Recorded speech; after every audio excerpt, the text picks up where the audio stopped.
Министерот за надворешни работи Никола Поповски во Стокхолм учествува на Министерската конференција за земјите од Западен Балкан, заедно со Министерката за надворешни работи на Кралството Шведска Маргот Валстром и еврокомесарот Јоханес Хан на тема Европската Унија, интеграција на Западен Балкан, мисија што треба да се заврши. Целта на настанот во Стокхолм е да се промовира значајната улога на проширувањето како една од најуспешните политики на Унијата во воспоставување на мир во регионот, како и во унапредување на регионалната соработка по годините на конфликти во Западен Балкан. Тоа е важно за побрза интеграција и надминување на отворените прашања во регионот, соопшти Македонското министерство за надворешни работи.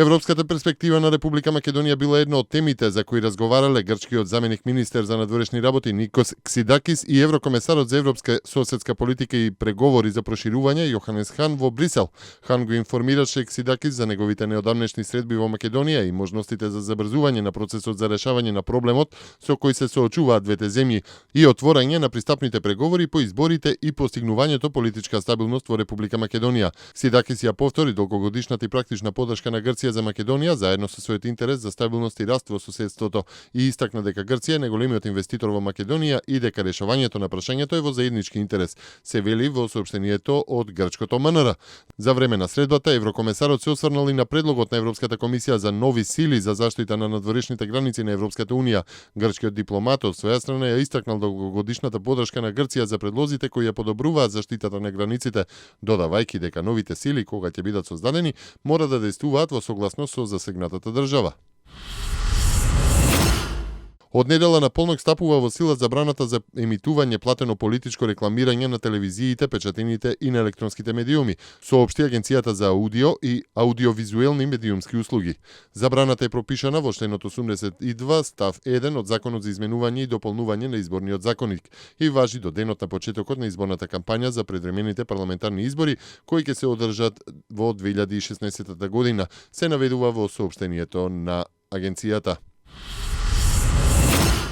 Новиот владин проект Купи куќа за млади е дополнителна стимулација за сите млади кои го немаат решено стамбеното прашање по многу поволни услови. Проектот дополнително ќе го стимулира и градежништвото, кој и онака веќе е во подем, оцени председателката на Сојузот на стопанските комори Даниела Арсовска. Треба да стремиме градежништвото да не се развива само во овие инфраструктурни проекти, туку и преку зголемувањето на личната потрошувачка, што ќе овозможи на граѓаните да си го решат стамбеното прашање, додаде Арсовска. Град Скопје организираше работилница во врска со иницијативата Скопје да биде Европска престолнина на културата, титула за која се аплицира во Европската комисија. Град Скопје минатата година донесе одлука градот да поднесе апликација за титулата, а во септември оваа година беше формиран и иницијативен одбор. Представници од 4 града во регионот кои се избрани да бидат или се во подмината фаза на подготовки да аплицираат за Европски престолнини на културата, Пловдив, Нови Сад, Риека и Љубљана, во текот на денов ќе разминат мислења и искуства за сите фази на тој долготраен процес.